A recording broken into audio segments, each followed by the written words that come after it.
എല്ലാവർക്കും നമസ്കാരം. ശബരിമല വിഷയത്തിൽ ആചാര സംരക്ഷണത്തിനെ എതിർത്തിരുന്ന നമ്മുടെ നാട്ടിലെ സകലമാന സഖാക്കളും ഇപ്പോൾ പെട്ടെന്ന് അയ്യപ്പ സംരക്ഷകരും ആചാര സംരക്ഷകരുമൊക്കെയായി മാറുന്നതാണ് നമ്മൾ കാണുന്നത്.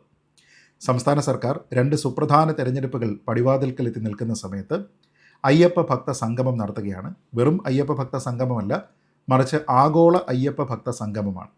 2018 ശബരിമലയുമായി ബന്ധപ്പെട്ട് ആചാരവിരുദ്ധമായിട്ടുള്ള ഒരു കോടതി വിധി ഉണ്ടാകുമ്പോൾ അതിനെ സർവാത്മന സ്വീകരിച്ചിരുന്ന ആൾക്കാരാണ്. 4 വോട്ടിന് വേണ്ടി തങ്ങളുടെ ആദർശങ്ങളെ തള്ളിപ്പറയില്ല എന്ന് പ്രസംഗിച്ച് നടന്നിരുന്ന ആൾക്കാരാണ് ഇപ്പോൾ 4 വോട്ടല്ല 40 ലക്ഷം വോട്ടെങ്കിലും മറിയാനുള്ള സാധ്യതയുണ്ട് എന്ന് കണ്ടുകൊണ്ട് ഇപ്പോൾ ഈ ഒരു നടപടിയുമായി മുന്നോട്ട് പോകുന്നത് എന്നുള്ള വ്യാപകമായിട്ടുള്ള വിമർശനമാണ് പ്രതിപക്ഷത്തിൻ്റെ ഭാഗത്തു നിന്നാണെങ്കിലും സോഷ്യൽ മീഡിയയിൽ നിന്നും ഉണ്ടായിക്കൊണ്ടിരിക്കുന്നത്. അപ്പോൾ ഈ ഒരു സമയത്ത് പല തരത്തിലുള്ള പ്രസ്താവനകൾ ആചാര സംരക്ഷണവുമായി ബന്ധപ്പെട്ടിട്ടാണെങ്കിലും ശബരിമല വിശ്വാസവുമായി ബന്ധപ്പെട്ടിട്ടാണെങ്കിലും ഇതിനെയൊക്കെ മിത്തെന്ന് തള്ളിക്കളഞ്ഞിരുന്ന പല ആൾക്കാരുടെയും ഭാഗത്തു നിന്ന് വന്നുകൊണ്ടിരിക്കുകയാണ്. ഇവരെല്ലാം ഓവർനൈറ്റ് ഹിന്ദുമത വിശ്വാസികളും സനാതന വിശ്വാസികളും അയ്യപ്പ ഭക്തരുമായി മാറിയിരിക്കുകയാണ്. സത്യത്തിൽ സർക്കാരിനോട്, ദേവസ്വം ബോർഡിനോട്, നമ്മുടെ രാഷ്ട്രീയ നേതാക്കളോട് ചോദിക്കേണ്ടതായിട്ടുള്ള ചില ചോദ്യങ്ങളുണ്ട്. ആ കാര്യങ്ങൾക്ക് കൃത്യമായിട്ടുള്ള വ്യക്തത ഉണ്ടാവുക എന്നത് ഒരു അയ്യപ്പ ഭക്തനെ സംബന്ധിച്ചിടത്തോളം, ശബരിമല വിശ്വാസിയെ സംബന്ധിച്ചിടത്തോളം പരമപ്രധാനമാണ്. ആ സുപ്രധാനമായിട്ടുള്ള ചോദ്യങ്ങൾ എന്തൊക്കെയാണ് എന്നുള്ളതാണ് ഈ വീഡിയോയിൽ പരിശോധിക്കുന്നത്. നോക്കാം. നമുക്കറിയാം, 2018 ശബരിമലയുമായി ബന്ധപ്പെട്ട് സുപ്രീം കോടതിയുടെ വിധി വരുമ്പോൾ അതിനെ സ്വാഗതം ചെയ്യുകയും അത് പെട്ടെന്ന് നടപ്പാക്കണം എന്ന് തീരുമാനമെടുക്കുകയും ചെയ്തിരുന്ന ഒരു സർക്കാരാണ് കേരളത്തിലെ പിണറായി വിജയൻ സർക്കാർ. അന്ന് അവർ പാടി നടന്നിരുന്നത്, പല സ്ഥലങ്ങളിൽ പ്രസംഗിച്ച് നടന്നിരുന്നത്, ആചാരവും മതവിശ്വാസവും എല്ലാം അനുവർത്തിക്കാനുള്ള മൗലികാവകാശം ഭരണഘടന നൽകുന്നുണ്ടെങ്കിലും ഇതൊന്നും തന്നെ അയിത്തത്തിന് കാരണമാകരുത്, ഇതൊന്നും തന്നെ സമത്വത്തിനെ ഇല്ലാതെയാക്കരുത് എന്നാണ്. അതുകൊണ്ട് തന്നെ ഞങ്ങളുടെ അടിസ്ഥാന തത്വങ്ങളിലും പ്രമാണങ്ങളിലും വിശ്വാസങ്ങളിലും ഒരു മാറ്റവും ഉണ്ടാവുന്നില്ല. അതുകൊണ്ട് തന്നെ ലിംഗസമത്വം, അയിത്തമില്ലായ്മ തുടങ്ങിയ കാര്യങ്ങളെ സർവാത്മന സ്വീകരിച്ചിരിക്കുന്ന ഒരു പ്രസ്ഥാനം എന്ന നിലയ്ക്ക് തങ്ങളെ സംബന്ധിച്ചിടത്തോളം ശബരിമല വിധി എന്നത് കേവലം സ്വീകരിക്കുക എന്നതിനപ്പുറത്തേക്ക് നടപ്പാക്കുക കൂടി തങ്ങളുടെ ഉദ്ദേശമാണ് എന്ന തരത്തിലാണ് ആ സമയത്ത് സർക്കാർ പ്രവർത്തിച്ചിരുന്നത്. നമ്മൾ കണ്ടതാണ്, ശബരിമലയിൽ കുറേയധികം അവിശ്വാസികളായിട്ടുള്ള സ്ത്രീ ആക്ടിവിസ്റ്റുകൾ ഇവിടെ എത്തിയിരുന്നു. അവരൊക്കെ തന്നെ അവിടെ പ്രവേശിക്കാൻ ശ്രമിച്ചു. പല ആൾക്കാരും പോലീസിൻ്റെ പല കവചകുണ്ടലങ്ങളൊക്കെ അണിഞ്ഞ്, ഹെൽമറ്റുമൊക്കെ അണിഞ്ഞ് ഒക്കെ അവിടെ നടക്കുന്നത് നമ്മൾ കണ്ടതാണ്. അതിശക്തമായിട്ടുള്ള പ്രതിഷേധമാണ് അയ്യപ്പ വിശ്വാസികളുടെ ഭാഗത്തു നിന്നുണ്ടായത്. ബിന്ദു അമ്മിണി, കനകദുർഗ എന്നിങ്ങനെ 2 സ്ത്രീകൾ അവിടെ പോലീസിൻ്റെ അകമ്പടിയോടുകൂടി ശബരിമലയിൽ വരുന്നു. അവർ ദർശനം നടത്തി തിരിച്ചു പോവുകയാണ്. അതേ തുടർന്ന് മുഖ്യമന്ത്രി ഒരു ചിരിച്ചിരിച്ചിട്ട് ഒരു പത്രസമ്മേളനം നടത്തിയതൊക്കെ നമുക്ക് ഓർമ്മയുണ്ട്. അതിനുശേഷം വീണ്ടും അവിടെ ആക്ടിവിസ്റ്റുകൾ പ്രവേശിച്ചു എന്ന തരത്തിലുമുള്ള ചില വാർത്തകൾ വന്നിരുന്നു. ആ വാർത്തയോട് ഇതേ ചിരിയോടുകൂടി മുഖ്യമന്ത്രി അന്ന് പ്രതികരിച്ചത് ഓർക്കുന്നുണ്ടാകും. ഹർത്താലൊന്നുമില്ലേ എന്നാണ് അദ്ദേഹം അന്ന് ചോദിച്ചിരുന്നത്. ആ സമയത്തെല്ലാം ഇവർ ആചാര സംരക്ഷണത്തിന് എതിരായിരുന്നു. അയ്യപ്പ വിശ്വാസത്തിൻ്റെ ഭാഗമായിട്ടുള്ള ക്ഷേത്ര പദ്ധതികളെല്ലാം തന്നെ തുടർന്നു പോവുക എന്നതിനൊന്നും അവർ ചേർന്ന് നിന്നിരുന്നില്ല. ആ സമയത്തെല്ലാം ഇവർ ഈ ആദർശത്തിനെയാണ് മുറുകെ പിടിച്ചിരുന്നത്. എന്നാൽ തൊട്ടടുത്ത് നടന്നിരുന്ന ലോക്സഭാ തെരഞ്ഞെടുപ്പിൽ അതിശക്തമായിട്ടുള്ള തിരിച്ചടിയാണ് അയ്യപ്പ വിശ്വാസികളായിട്ടുള്ള ആൾക്കാർ ഈ സർക്കാരിന് നൽകിയത്, അല്ലെങ്കിൽ അവരുടെ പാർട്ടിക്ക് നൽകിയത്. പിന്നീട് ഗൃഹസമ്പർക്കമൊക്കെ നടത്തുകയും ആൾക്കാരോട് മാപ്പ് പറയുകയും ഒക്കെ ചെയ്തു എന്നുള്ള വാർത്തകളെല്ലാം വന്നത് നമ്മൾ കണ്ടതാണ്. CPM ഒരു പാഠം പഠിച്ചതുകൊണ്ട് ആരെയും, പ്രത്യേകിച്ച് ആക്ടിവിസ്റ്റുകളായിട്ടുള്ള ആൾക്കാർ ശബരിമലയിൽ വന്നാൽ അവരെ ദർശനത്തിന് സഹായിക്കേണ്ടതില്ല എന്നൊരു തീരുമാനം പ്രഖ്യാപിച്ചിട്ടില്ല എങ്കിലും അവരെടുത്തിട്ടുണ്ട് എന്നുള്ളത് ഒരു വസ്തുതയാണ്. ഈ ഒരു സാഹചര്യത്തിലാണ് പ്രാദേശിക തെരഞ്ഞെടുപ്പ് വരുന്നു, അടുത്ത നിയമസഭാ തെരഞ്ഞെടുപ്പ് വരുന്നു. തുടർച്ചയായിട്ടുള്ള 3ാം ഊഴം നോക്കുന്ന സമയത്ത് ഹിന്ദു വിഭാഗത്തിനെ തങ്ങളുടെ കൂടെ നിർത്തണം എന്നുള്ള ഒരു തീരുമാനം അവർക്കുണ്ടാകുന്നത്. ഈ ഒരു സാഹചര്യത്തിൽ ആചാരവിരുദ്ധരായിട്ടുള്ള നിങ്ങൾ എങ്ങനെയാണ് പെട്ടെന്ന് അയ്യപ്പ ഭക്തരായി മാറിയത് എന്നുള്ള ചോദ്യമാണ് ഉണ്ടാകുന്നത്. ഇതിൽ പ്രധാനപ്പെട്ട ചോദ്യങ്ങൾ ഇതൊക്കെയാണ്. ഒന്ന്, ശ്രീ VN വാസവൻ ഇതിനോടകം തന്നെ മറുപടി പറഞ്ഞു കഴിഞ്ഞു. ശബരിമലയിൽ ആദ്യം പ്രവേശിച്ചിരിക്കുന്ന യുവതി അത് ബിന്ദു അമ്മിണിയാണ്.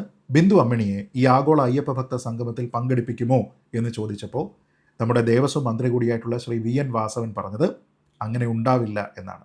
ഒരു കാരണവശാലും അവരെ പങ്കെടുപ്പിക്കില്ല, അങ്ങനെയുള്ള ആൾക്കാരെ തന്നെ പങ്കെടുപ്പിക്കില്ല എന്ന് അദ്ദേഹം പറയുന്നു. എന്ന് വെച്ചാൽ ആക്ടിവിസ്റ്റുകളായിട്ടുള്ള, അതർവൈസ് വിശ്വാസികളല്ലാത്ത യുവതികൾ ശബരിമലയിൽ വന്നാൽ അവരെ അവിടെ പ്രവേശിപ്പിക്കുന്നതിന് സർക്കാർ അനുകൂലമല്ല എന്ന് അദ്ദേഹം പറഞ്ഞിരിക്കുകയാണ്. എന്ന് വെച്ചാൽ നേരത്തെ 4 വോട്ടിന് വേണ്ടി ആദർശത്തിനെ തള്ളിപ്പറയില്ല എന്ന് പറഞ്ഞിരിക്കുന്ന അതേ പ്രസ്ഥാനം തന്നെ ഇപ്പോൾ പറയുന്നു, ആ ആദർശമെല്ലാം തന്നെ ഞങ്ങൾ ചുട്ട് വിറ്റ് തിന്നു.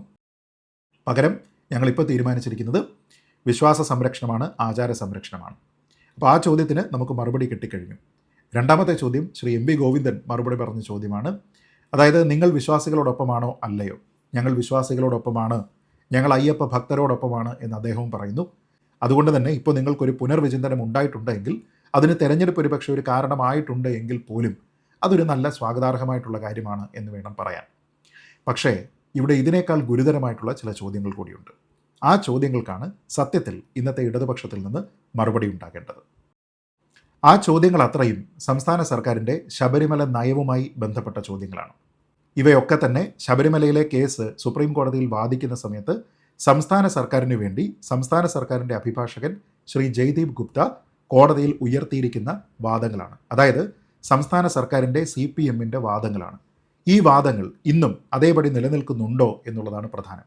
കാരണം ശബരിമലയിലെ വിധിക്ക് കാരണമായിട്ടുള്ള വസ്തുതകളെ ഒരു വിശാല ബെഞ്ചിൻ്റെ പരിഗണനയ്ക്ക് സുപ്രീം കോടതി വിട്ടിരിക്കുകയാണ്. അവിടെ നിങ്ങൾ വീണ്ടും ആദർശങ്ങളിലേക്ക് തിരിച്ചു പോകുമോ, അതോ ഇപ്പോൾ പറയുന്നത് പോലെ അയ്യപ്പ ഭക്തരോടൊപ്പം നിൽക്കുമോ എന്നുള്ളതാണ് അറിയേണ്ടത്. അയ്യപ്പ ഭക്തരോടൊപ്പം നിൽക്കാനാണ് നിങ്ങളുടെ തീരുമാനമെങ്കിൽ 2018 നിങ്ങൾ സുപ്രീം കോടതിയിൽ വാദിച്ചിരുന്നത് അത്രയും നിങ്ങളിപ്പോൾ തള്ളിക്കളയുന്നു എന്ന് പരസ്യമായിട്ട് പറയണം. ഇപ്പോൾ പറഞ്ഞില്ലെങ്കിലും ചുരുങ്ങിയത് ഈ അയ്യപ്പ ഭക്ത സംഗമ വേദിയിലെങ്കിലും നിങ്ങൾ അതിനെക്കുറിച്ച് പറയേണ്ടതാണ്. അതിലെ ഒന്നാമത്തെ ചോദ്യം ഇതാണ്. സംസ്ഥാന സർക്കാർ അന്ന് സുപ്രീം കോടതിയോട് പറഞ്ഞത് 2007 നവംബർ 13 ശബരിമല വിഷയവുമായി ബന്ധപ്പെട്ട് സുപ്രീം കോടതിയിൽ സമർപ്പിച്ചിട്ടുള്ള സർക്കാരിൻ്റെ സത്യവാങ്മൂലം എന്താണോ അതിലാണ് തങ്ങൾ അടിയുറച്ച് നിൽക്കുന്നത് എന്നാണ്. അപ്പോൾ അതുകൊണ്ട് തന്നെ നമ്മൾ ആലോചിച്ച് നോക്കേണ്ടത് 2007 നവംബർ 13 സംസ്ഥാന സർക്കാർ സുപ്രീം കോടതിയിൽ കൊടുത്തിരുന്ന ശബരിമലയുമായി ബന്ധപ്പെട്ട സത്യവാങ്മൂലം എന്താണ് എന്നാണ്. 2017 നവംബർ 13 കേരളം ഭരിക്കുന്നത് ഇടതുപക്ഷമാണ്.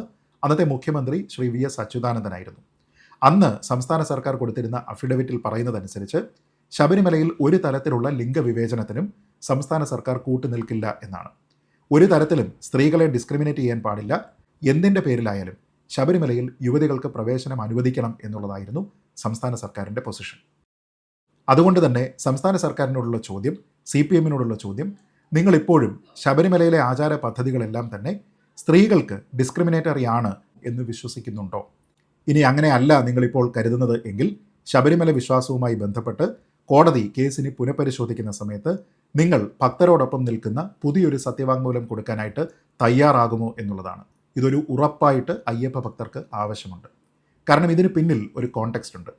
ഈ പറഞ്ഞ 2007 നവംബർ 13 VS സർക്കാർ ഒരു അഫിഡവിറ്റ് കൊടുക്കുന്നു. അതിലാണ് പറയുന്നത് സ്ത്രീകളോടുള്ള വിവേചനത്തിന് ഞങ്ങളൊപ്പമല്ല, അതുകൊണ്ട് അവിടെ യുവതീ പ്രവേശമാകാം എന്നുള്ളതാണ് സംസ്ഥാന സർക്കാരിൻ്റെ നിലപാട്.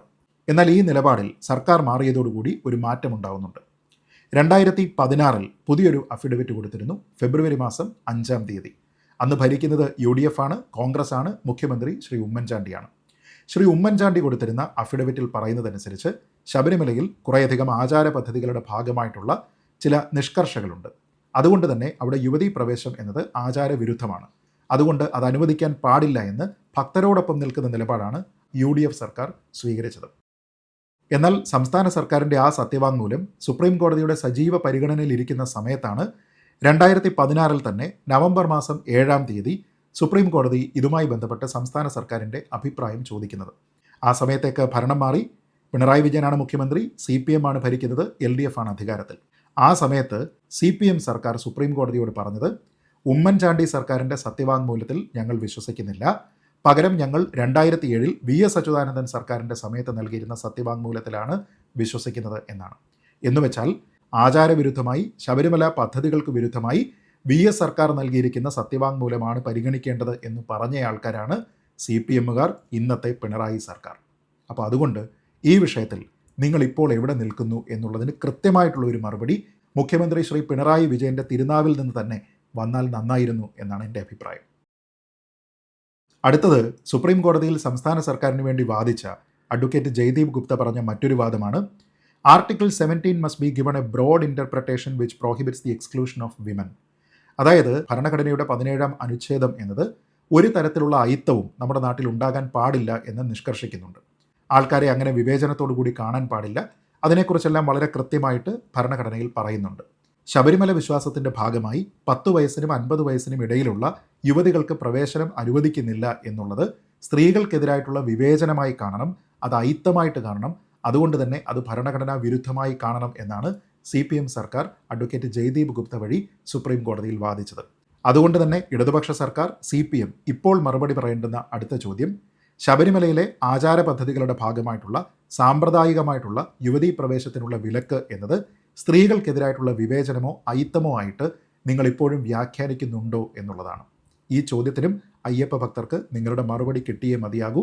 അയ്യപ്പ ഭക്ത സംഗമത്തിൽ ഈ ചോദ്യം ഉയരട്ടെ, മുഖ്യമന്ത്രി അതിന് മറുപടി പറയട്ടെ എന്നാണ് ഞാൻ പ്രത്യാശിക്കുന്നത്. അടുത്ത ചോദ്യം, നമ്മുടെ ഭരണഘടന മതസ്വാതന്ത്ര്യം, ആചാര സ്വാതന്ത്ര്യം ഒക്കെ അനുവദിക്കുന്ന ആർട്ടിക്കിൾസാണ് 25ഉം 26ഉം.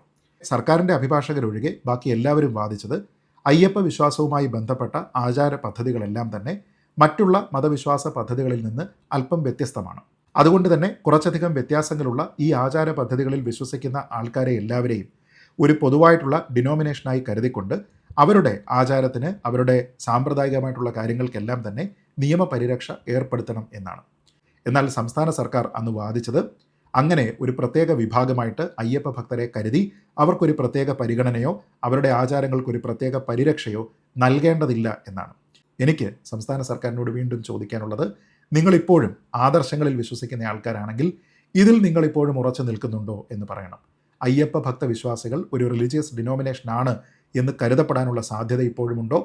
അവർക്ക് അതിൻ്റേതായിട്ടുള്ള പരിരക്ഷ ഉണ്ടാകേണ്ടതുണ്ടോ എന്നീ കാര്യത്തിനെക്കുറിച്ച് നിങ്ങളിപ്പോൾ പറയണം. നേരത്തെ എടുത്തിരുന്ന അതേ നിലപാട് തന്നെയാണോ ഈ അയ്യപ്പ ഭക്ത സംഗമം നടത്തുന്ന സമയത്തെങ്കിലും നിങ്ങൾക്കുള്ളത് എന്നറിയാനുള്ള അവകാശം ഇവിടെയുള്ള അയ്യപ്പ ഭക്തർക്കുണ്ട് എന്നുള്ളത് നിങ്ങൾ മറക്കരുത്. ഇനി അടുത്തത് വളരെ സുപ്രധാനമായിട്ടുള്ള ഒരു കാര്യമാണ്. ശബരിമല ആചാര വിശ്വാസ പദ്ധതികളെയെല്ലാം ഒന്നാകെ റദ്ദ് ചെയ്യുന്ന മറ്റൊരു തീരുമാനം കൂടി സംസ്ഥാന സർക്കാർ എടുത്ത് അഭിഭാഷകൻ വഴി അന്ന് സുപ്രീം കോടതി അറിയിച്ചിരുന്നു. അതായത് ഓരോ മതത്തിനും അതിൻ്റെ അനിവാര്യമായിട്ടുള്ള ഒഴിച്ചുകൂടാൻ കഴിയാത്ത ചില പദ്ധതികളുണ്ട്. അതിനെയാണ് ERP അഥവാ എസെൻഷ്യൽ റിലീജിയസ് പ്രാക്ടീസ് എന്ന് പറയുന്നത്. അങ്ങനെയുള്ള കാര്യങ്ങളെല്ലാം ഫോളോ ചെയ്യുക എന്ന് പറയുന്നത് ആ മതത്തിൽ അടിയുറച്ച് വിശ്വസിക്കുന്ന പ്രാക്ടീസിംഗ് ആയിട്ടുള്ള ഒരു വ്യക്തിയെ സംബന്ധിച്ചിടത്തോളം അനിവാര്യമാണ്. അയാൾക്കതിനെ മാറ്റി നിർത്താനായിട്ട് സാധിക്കുകയില്ല. ഉദാഹരണത്തിന് ഒരു പ്രാക്ടീസിംഗ് മുസ്ലിമിനെ സംബന്ധിച്ചിടത്തോളം ഹജ്ജ് കർമ്മം ചെയ്യുക എന്ന് പറയുന്നത് അയാൾ നൊയമ്പ് നോക്കുക, സക്കാത്ത് നൽകുക തുടങ്ങിയ കാര്യങ്ങൾ, അയാൾ ഒരു ദിവസം 5 നേരം നിസ്കരിക്കുക തുടങ്ങിയ കാര്യങ്ങളെല്ലാം തന്നെ ഒരു എസെൻഷ്യൽ റിലീജിയസ് പ്രാക്ടീസാണ്. ഒരു പ്രാക്ടീസിംഗ് മുസ്ലിമിനെ സംബന്ധിച്ചിടത്തോളം ഒഴിവാക്കാൻ കഴിയാത്ത അയാളുടെ വിശ്വാസത്തിൻ്റെ ഏറ്റവും മൂലക്കല്ല് എന്ന് കരുതാവുന്ന രീതിയിലത്തേക്കുള്ള ആചാര പദ്ധതികളാണ് അതെല്ലാം തന്നെ. ശബരിമലയിലെ വിശ്വാസവുമായി ബന്ധപ്പെട്ട് അവിടെയുള്ള 10നും 50നും ഇടയ്ക്ക് പ്രായമുള്ള യുവതികളുടെ പ്രവേശനം അനുവദിക്കാതിരിക്കുക എന്നുള്ളത് അവിടുത്തെ ഒരു എസെൻഷ്യൽ റിലീജിയസ് പ്രാക്ടീസ് തന്നെയാണ്. ഹിന്ദുമത വിശ്വാസികളായിട്ടുള്ള സ്ത്രീകൾ യാതൊരു വിധത്തിലുള്ള എതിർപ്പും കൂടാതെ അത് അനുവർത്തിക്കുന്നതാണ്. അതിലേതെങ്കിലും ഒരു ജെൻഡറിനോടുള്ള ഡിസ്ക്രിമിനേഷൻ പോലുമില്ല. ഒരു പ്രത്യേക പ്രായപരിധിയിലുള്ള ആചാര സംബന്ധിയായിട്ടുള്ള ഒരു വിലക്ക് മാത്രമാണ് അവിടെ ഉള്ളത്. അതുകൊണ്ട് തന്നെ അതിനെ പൂർണ്ണമായിട്ടും ആ മതത്തിൻ്റെ ഏറ്റവും അനിവാര്യമായിട്ടുള്ള ഒരു പ്രാക്ടീസായിട്ട് പരിഗണിക്കപ്പെടാവുന്നതാണ്. പക്ഷേ സംസ്ഥാന സർക്കാർ സുപ്രീം കോടതിയിൽ വാദിച്ചത് ശബരിമലയിൽ ആചാര സംബന്ധിയായി 10നും 50നും ഇടയ്ക്ക് പ്രായമുള്ള യുവതികൾക്ക് പ്രവേശനം അനുവദിക്കാത്തത് അവിടുത്തെ എസെൻഷ്യൽ റിലീജിയസ് പ്രാക്ടീസുമായി ഒരു ബന്ധവുമില്ലാത്ത കാര്യമാണ് എന്നാണ്. അതായത് ശബരിമലയിൽ ഈ പ്രായത്തിലുള്ള യുവതികൾ പ്രവേശിച്ചാലും അവിടുത്തെ വിശ്വാസത്തിനും ആചാരത്തിനും ഒന്നും തന്നെ ഒരു കോട്ടവും ഉണ്ടാകുന്നില്ല എന്നും അവിടുത്തെ വിശ്വാസ പദ്ധതികളിൽ ഇങ്ങനെയുള്ള ഒരു സ്വാഭാവിക വിലക്ക് തീരെയില്ല എന്നുമാണ് സംസ്ഥാന സർക്കാർ വാദിച്ചത്. CPMന് ഇപ്പോഴും ഈ ഒരു അഭിപ്രായമുണ്ടോ? ആക്ടിവിസ്റ്റായിട്ടുള്ള ബിന്ദു അമ്മണിയെ അവിടെ കൊണ്ടുപോവില്ല, അവർക്ക് ശബരിമല അയ്യപ്പ ഭക്ത സംഗമത്തിൽ പ്രവേശനം അനുവദിക്കില്ല, ഞങ്ങൾ വിശ്വാസികളാണ് എന്നൊക്കെ പറഞ്ഞ് ഈ അയ്യപ്പ ഭക്ത സംഗമം നടത്തുന്ന ആൾക്കാരോടാണ് ചോദിക്കുന്നത്. ശബരിമലയിലെ യുവതീ പ്രവേശം എന്ന് പറയുന്നത് അവിടുത്തെ മതവിശ്വാസത്തിൻ്റെ ഒരു അനിവാര്യതയാണോ, അതോ അതല്ല എന്നുള്ള നിങ്ങളുടെ പഴയ 4 വോട്ടിന് വേണ്ടി മാറ്റാത്ത ആദർശത്തിൽ ഇപ്പോഴും നിലനിൽക്കുന്ന ഒരു സംഭവമാണോ എന്നുള്ളതിനെക്കുറിച്ച് നിങ്ങൾ പറയണം. ഈ വിഷയത്തിൽ നിങ്ങളുടെ മറുപടി ഇവിടെയുള്ള അയ്യപ്പ ഭക്തർക്ക് കേൾക്കണം എന്ന് ആഗ്രഹമുണ്ട്. അത് വെറുതെയുള്ള ആഗ്രഹമല്ല, മറിച്ച് നിങ്ങളാണ് തുടർന്നും അധികാരത്തിൽ വരുന്നത് എങ്കിൽ നിങ്ങൾ ഇപ്പോൾ പറയുന്നത് പോലെ അയ്യപ്പ ഭക്തർക്കൊപ്പം നിങ്ങൾ നിൽക്കുമോ ഇല്ലയോ എന്ന കാര്യത്തിനെക്കുറിച്ച് ഭക്തർക്ക് കൃത്യമായിട്ടുള്ള ഒരു ക്ലാരിറ്റി ഉണ്ടാകേണ്ടതുണ്ട്. അടുത്തത്, ശബരിമലയിലെ ആചാര പദ്ധതികളെയൊക്കെ തന്നെ സുപ്രീം കോടതി റദ്ദ് ചെയ്യപ്പെടുന്ന രീതിയിലത്തേക്ക് ഒരു വിധി ഉണ്ടാക്കുന്നതിന് കാരണമായിട്ടുള്ള സംസ്ഥാന സർക്കാരിൻ്റെ അഥവാ CPMൻ്റെ ഒരു വാദമാണ്. അതായത് നമ്മുടെ നാട്ടിൽ കുറേയധികം ആചാരങ്ങളുണ്ട്. ഇങ്ങനെയുള്ള പല ആചാരങ്ങൾക്കും നിയമപരമായിട്ടുള്ള പരിരക്ഷയുണ്ട്. പക്ഷേ ഇതൊന്നും തന്നെ നമ്മുടെ ഭരണഘടനയിൽ പറയുന്ന, അതിൻ്റെ ബേസിക് സ്ട്രക്ചറിൽ പറയുന്ന കുറേയധികം തത്വങ്ങൾക്ക് വിരുദ്ധമാകാൻ പാടില്ല. ഇപ്പോൾ നമ്മുടെ നാട്ടിൽ ആചാര സംരക്ഷണത്തിൻ്റെ ഭാഗമായിട്ട് ഒരു നിയമം തയ്യാറാക്കിയാൽ പോലും അത് ഭരണഘടനയുടെ ഏറ്റവും ബേസിക് ആയിട്ടുള്ള ഫണ്ടമെൻ്റൽ ആയിട്ടുള്ള തത്വങ്ങൾക്ക് വിരുദ്ധമാണെങ്കിൽ ആ നിയമം നിലനിൽക്കുകയില്ല. അങ്ങനെയുള്ള ഒരു സ്ക്രൂട്ടണിക്ക് ലീഗലി അത് വിധേയമാക്കാൻ കോടതികൾക്ക് അധികാരമുണ്ട്. അങ്ങനെ കോടതി അത് കോൺസ്റ്റിറ്റ്യൂഷന് വിരുദ്ധമാണ് എന്ന് കണ്ടെത്തിയാൽ അതിനെ റദ്ദാക്കും. ഇവിടെ ഇടതുപക്ഷം അഥവാ സംസ്ഥാന സർക്കാർ സുപ്രീം കോടതിയിൽ പോയി പറഞ്ഞത് ശബരിമലയിൽ യുവതികൾക്ക് പ്രവേശനം അനുവദിക്കുന്നില്ല എന്ന് പറയുന്ന ഒരു ആചാരം എന്നത് ഭരണഘടനാ വിരുദ്ധമാണ്. കാരണം അത് ആർട്ടിക്കിൾ 13 പരിധിയിൽ വരുന്നു എന്നാണ്. ഈ ആർട്ടിക്കിൾ 13 പറയുന്നത് നമ്മുടെ നാട്ടിലുള്ള ഏതെങ്കിലും ഒരു ആചാരമോ ഒരു നിയമമോ നമ്മുടെ ഭരണഘടന പറയുന്ന അടിസ്ഥാന തത്വങ്ങൾക്ക് വിരുദ്ധമാണ് എങ്കിൽ അത് ഭരണഘടനാ വിരുദ്ധമായിട്ട് പരിഗണിക്കപ്പെടും എന്ന്. അപ്പോൾ ശബരിമലയിലുള്ള യുവതീ പ്രവേശന വിലക്ക് എന്നത് ഭരണഘടനാ വിരുദ്ധമാണ് എന്നും അത് സ്ത്രീകൾക്കെതിരെയുള്ള വിവേചനമാണ് എന്നും അതുകൊണ്ട് തന്നെ അത് നിലനിൽക്കേണ്ടതല്ല എന്നും അവിടെ എല്ലാ വിഭാഗത്തിലുമുള്ള എല്ലാ ആൾക്കാർക്കും എപ്പോഴും പ്രവേശനം ഉണ്ടാകണമെന്നും ശബരിമലയിലെ യുവതികൾക്കുള്ള പ്രവേശന വിലക്ക് എന്നത് ആ മതത്തിൻ്റെ അവിടുത്തെ ആചാര പദ്ധതികളുടെ ഭാഗമേ അല്ല എന്നുമൊക്കെ സുപ്രീം കോടതിയിൽ പോയി വാദിച്ച ടീമുകളാണ് ഇപ്പോൾ അയ്യപ്പ ഭക്ത സംഗമം നടത്തുന്നത്. അതുകൊണ്ട് തന്നെ ഈ വിഷയത്തിൽ നിങ്ങളുടെ അഭിപ്രായം എന്താണ് എന്നറിയാനുള്ള താല്പര്യമുണ്ട്. കേവലം അയ്യപ്പ ഭക്തരോടൊപ്പം ഞങ്ങൾ നിൽക്കുന്നു, വിശ്വാസികളോടൊപ്പമാണ് ഞങ്ങൾ നിൽക്കുന്നത്, ബിന്ദു അമ്മണി അവിടെ പ്രവേശിക്കേണ്ട എന്ന് പറഞ്ഞാൽ പോരാ, മറിച്ച് നിയമപരമായിട്ട് സുപ്രീം കോടതിയിൽ നിങ്ങൾ പറഞ്ഞിരിക്കുന്ന കാര്യത്തിൽ നിങ്ങൾ ഇപ്പോഴും ഉറച്ചു നിൽക്കുന്നുണ്ടോ ഇല്ലയോ എന്നുള്ളതാണ് ഇവിടെയുള്ള അയ്യപ്പ വിശ്വാസികൾക്ക് അറിയേണ്ടത്. വെറുതെ ചോദിക്കുന്നതല്ല. ഞാൻ ഇതിനോടകം തന്നെ പറഞ്ഞതുപോലെ നിങ്ങളാണ് ഇനിയും അധികാരത്തിൽ വരാൻ പോകുന്നത് എങ്കിൽ ആ സമയത്ത് നിങ്ങൾ സായിപ്പിനെ കാണുമ്പോൾ കവാത്ത് മറക്കുക എന്നതുപോലെ അവിടെ ചെല്ലുന്ന സമയത്ത് പെട്ടെന്ന് നിങ്ങളുടെ ആദർശമെല്ലാം തന്നെ തലയിലേക്ക് വരുമോ അതോ വിശ്വാസികൾക്കൊപ്പം നിൽക്കുമോ എന്നുള്ളതാണ് ഇവിടെ ആൾക്കാർക്ക് അറിയേണ്ടത്. ഈ അയ്യപ്പ ഭക്ത സംഗമമൊക്കെ നിങ്ങൾ നടത്തുമ്പോൾ ഈ ചോദ്യങ്ങൾക്ക് കൃത്യമായിട്ടുള്ള മറുപടി നിങ്ങൾ പറയണം. ഏറ്റവും ചുരുങ്ങിയത് സംസ്ഥാന സർക്കാർ സുപ്രീം കോടതിയിൽ ഇതുമായി ബന്ധപ്പെട്ട് നൽകിയിരിക്കുന്ന അഫിഡവിറ്റ് ഞങ്ങൾ പിൻവലിക്കുകയും ഉമ്മൻചാണ്ടി സർക്കാരിൻ്റെ കാലത്ത് കൊടുത്തിരിക്കുന്നതിന് സമാനമായിട്ടുള്ള പുതിയൊരു അഫിഡവിറ്റ് കൊടുക്കുകയും ചെയ്യും എന്ന് പറയണം. ഇനി ഈ വിഷയം സുപ്രീം കോടതിയുടെ പരിഗണനയിലേക്ക് വരുന്ന സമയത്ത് ഒരു കാരണവശാലും ഞങ്ങൾ നേരത്തെ പറഞ്ഞിരിക്കുന്ന കാര്യങ്ങളിൽ ഉറച്ചു നിൽക്കുകയില്ല, മറിച്ച് ഭക്തരോടൊപ്പം ആചാര സംരക്ഷണത്തിനോടൊപ്പം ദേവസ്വം ബോർഡിനോടൊപ്പം നിൽക്കുന്ന തീരുമാനമായിരിക്കും ഞങ്ങളുടെ ഭാഗത്ത് നിന്ന് ഉണ്ടാവുന്നത് എന്ന് പറയാനുള്ള തൻ്റെ ഇടം, ആർജവം CPM-നുണ്ടോ, സംസ്ഥാന സർക്കാരിനുണ്ടോ, സാക്ഷാൽ ശ്രീമാൻ പിണറായി വിജയനുണ്ടോ എന്നുള്ളതാണ് കാണേണ്ടത്. ഇവിടുത്തെ അയ്യപ്പ ഭക്തർ നിങ്ങളുടെ മറുപടി ഈ കാര്യത്തിൽ അർഹിക്കുന്നുണ്ട്. കാരണം ഇവിടെയുള്ള അയ്യപ്പ ഭക്തർക്ക് വോട്ടുണ്ട് എന്ന് മറക്കാൻ പാടില്ല. അതുകൊണ്ട് ആ ഒരു തിരിച്ചറിവ് സംസ്ഥാന സർക്കാരിനുണ്ടാകട്ടെ, CPM-നുണ്ടാകട്ടെ, ഈ കാര്യങ്ങളിൽ ഒരു ക്ലാരിറ്റി അവരുടെ ഭാഗത്തു നിന്നുണ്ടാകട്ടെ, വിശദീകരണം ഉണ്ടാകട്ടെ എന്ന് മാത്രം പറഞ്ഞുകൊണ്ട് ഈ വീഡിയോ അവസാനിപ്പിക്കുന്നു. സ്വാമി ശരണം. ജയ് ഹിന്ദ്.